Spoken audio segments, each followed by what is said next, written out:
7. People of the Christian faith will call this the number of perfection or completion.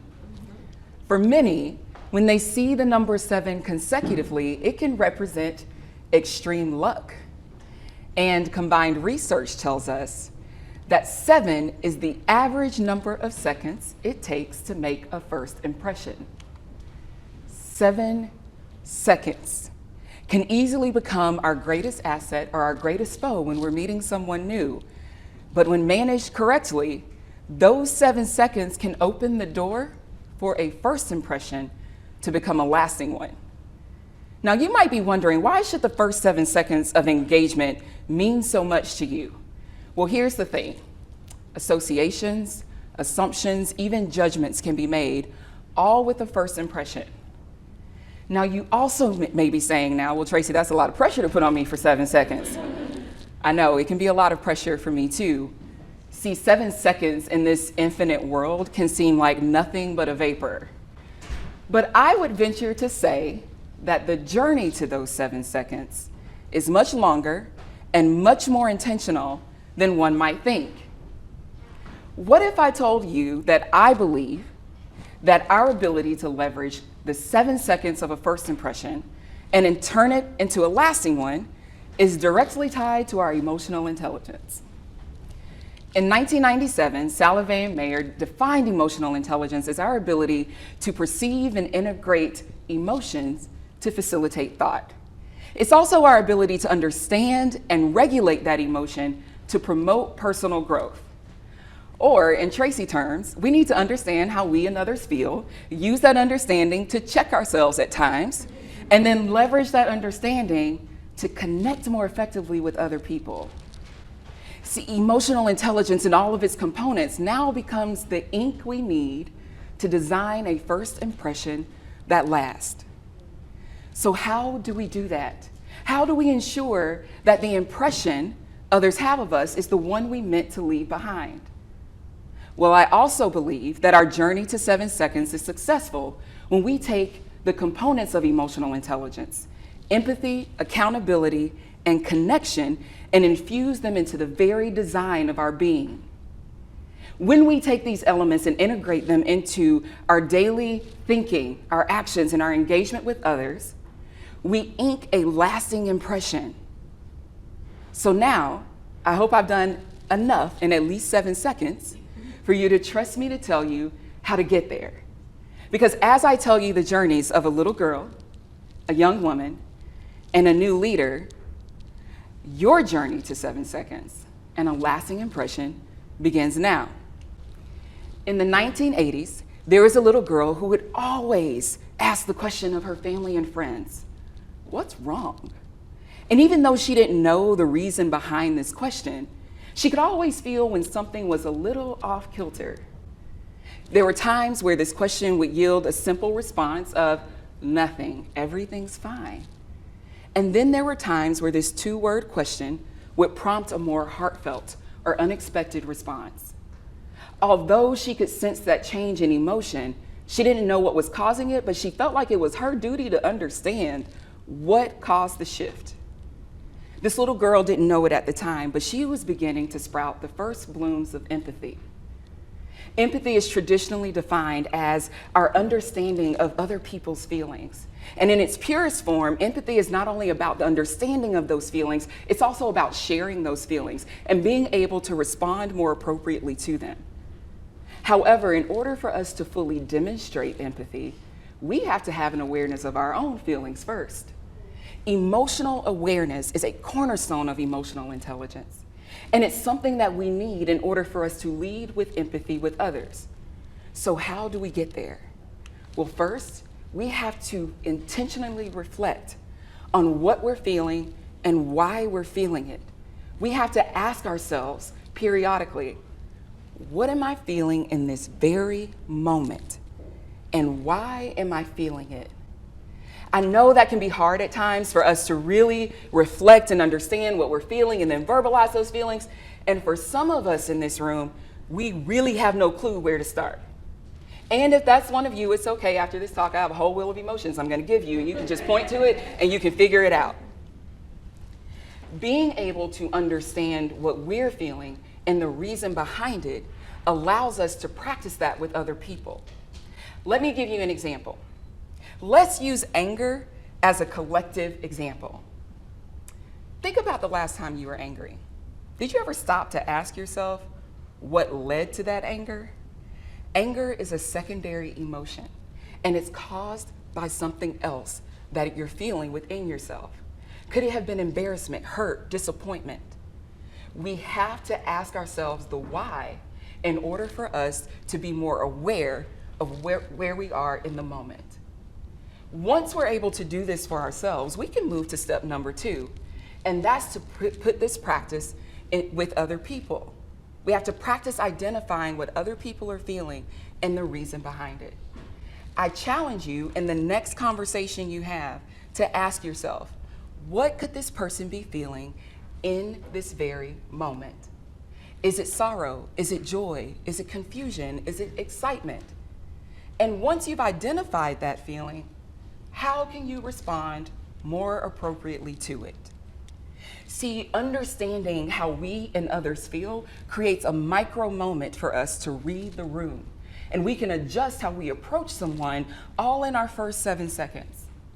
It can literally mean a change in your tone of voice, in your body language, in your inflections, all based on the emotion you identify in the room. It's a subtle yet powerful part of the design of our first impression. And being able to infuse empathy into our engagements with other people creates the path for accountability, something that is a silent contributor to a lasting impression. In 2002, there was a young woman who was on the verge of losing the friendship of her best friend. Now, this friend tried to tell her exactly how they felt about what was happening in their relationship. But this young woman could not see the error of her ways, and she stood 10 toes down in her self-righteousness. She did not clearly think about how she was negatively contributing to the demise of that relationship.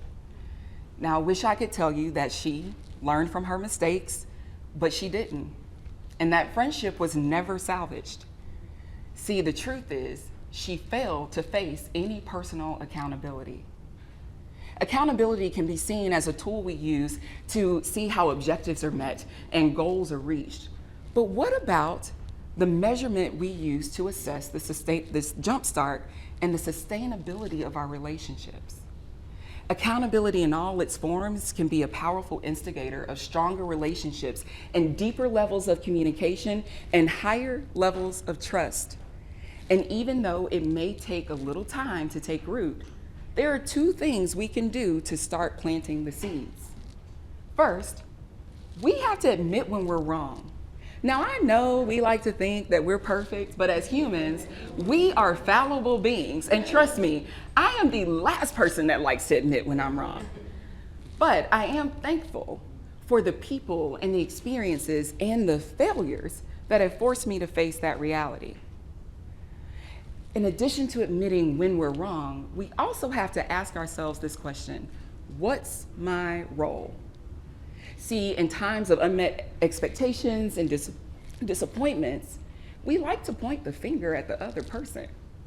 But accountability and change starts with self first. Holding ourselves accountable is something that will allow us to develop what we call humility. And you may be wondering, well, Tracy, what does all of this have to do with a first impression? Well, Henri Frederick Amiel said that there is no respect for others without humility in oneself. Accountability inks humility within us, and it leaves an indelible mark on other people. Developing a sense of humility allows us to create opportunities for deeper levels of listening. It allows us to place a primary interest on another person, and it creates space for deeper levels of understanding. This can literally be the distinction in your first 7 seconds of placing the primary focus on someone else or taking that moment for yourself. Humility within us also creates an opportunity for the trust we need to make the right connections. In the summer of 2020, there was a new organizational leader who, on her first day in her role, had to issue a public statement about the tragic murder of George Floyd. That public statement led to many one-on-one calls, it led to direct messages, it led to group sessions, and every single time this leader heard the stories and the concerns of the people she was talking to, she was reminded deeply of her own pain. She didn't always have the right words to say when she spoke with them, but she did share her tears. And when words completely failed her, she made a commitment to at least share what her current truth was and what her sorrow was in the moment. It was her hope that in doing so, she would create some level of connection and openness with each person she talked to, so that they felt comfortable doing the same, creating a path for all of them to take a journey towards healing. In order for connection to be in place, authenticity has to be there as well. An authentic connection is born out of an ability for us to show our vulnerability. When we show our vulnerability and we choose to be transparent, we give others permission to do so. And when they reciprocate, we create this space for everyone to come together and connect in ways that we had never thought before. We can do this in 3 simple steps. First, we have to commit to vulnerability. When you give power to your emotions and give voice to your experiences, even when it's uncomfortable to do so, you create an openness that wasn't in that space before. Once we commit to vulnerability, we must commit to hearing other people out. And you truly hear each other when you honor the person as a speaker. You're able to echo back what you've heard for clarity, you ask questions for deeper levels of understanding, and you commit to a response instead of a reaction. And lastly, we must create sacred spaces for authenticity. When you allow for authenticity, you honor the experiences of other people. And even if you don't understand them, you respect what their experiences are. Connection can be a very powerful tool on your journey to 7 seconds. It can be the difference in how you introduce yourself, the first question you ask, or your response to a question that someone has asked of you. It can be a huge difference in the relationship that continues beyond that moment or the conversation that happens in the future. So, what happened to the little girl with the 2-word question? What happened to the young woman who grieved the loss of her friendship? And what happened to that new leader who chose to share her tears and her fears and her hopes with other people? I'm standing before you right now, sharing my own journey to 7 seconds. Each one of these experiences forced me to develop a deeper level of empathy, a deeper level of accountability, and a deeper level of connection that served as the design for the first impressions that I would make in the future and hopefully facilitate the lasting ones that I meant to have. That childlike curiosity I had in understanding people's feelings, it led me on a path to understanding the true depth and range of my own and others' emotions. And it can truly be the difference in how I adjust, how I introduce myself in a given moment. It can be the difference between a handshake and a hug, or hello, how are you, versus the what's up.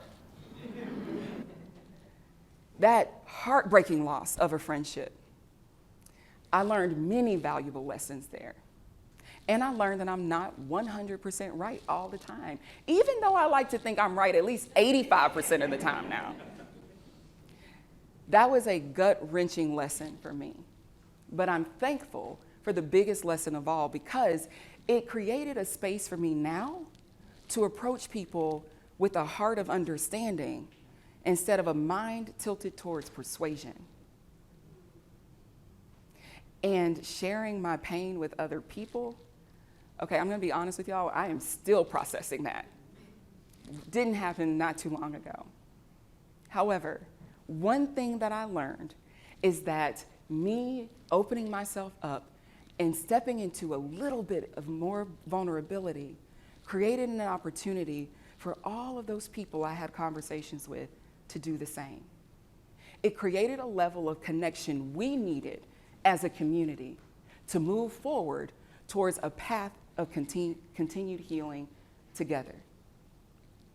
So my hope is that as you've listened to my journey and how empathy and accountability and connection have truly served as the ink that I needed to design my own 7 seconds, that you see how it can help you design yours. Because I know that every time I step into a room, the impact each one of those components has had on me when I turn to someone new and say, "Hi, I'm Tracy. It is so nice to meet you."